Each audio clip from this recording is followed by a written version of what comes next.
কেউ যদি কোনোদিন আপনাকে প্রশ্ন করে জীবনে কি পেলেন বা কি হারালেন, আগের মতো উত্তর দিবেন না, আফসোস করবেন না, মন ছোট করবেন না। এখন থেকে উত্তরটা একটু ভিন্ন করার চেষ্টা করেন। মুখের মধ্যে একটুকু হাসি রেখে উত্তরটা দিবেন, যা হারিয়েছি তা আমার ছিল না, বা যা আমি পাইনি তাও আমার কোনোদিনই ছিল না, আর যা আমি পেয়েছি তার যোগ্য আমার নেই।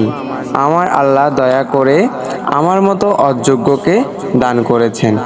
পাওয়া না পাওয়ার হিসাব করার অধিকার আমার নাই। আমি হচ্ছি বান্দা, উনি হচ্ছেন আমার স্রষ্টা। উনি আমাকে বানিয়েছেন, উনি আমাকে ভাঙার ক্ষমতা রাখেন, উনি আমাকে এই পৃথিবীতে পাঠিয়েছেন, উনি আমাকে যেমন তেমন করে রাখার অধিকার ওনার আছে।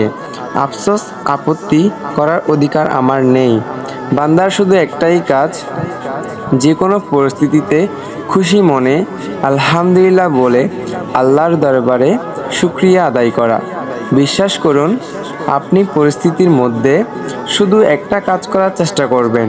ওই সময় আপনি খুশি থাকেন বা না থাকেন, শুধু একটা বার মুচকি হেসে বলবেন আলহামদুলিল্লাহ। দেখবেন আলহামদুলিল্লাহ বলার পর আপনার মন আনন্দে ভরপুর হয়ে যাবে। সুবহানাল্লাহ।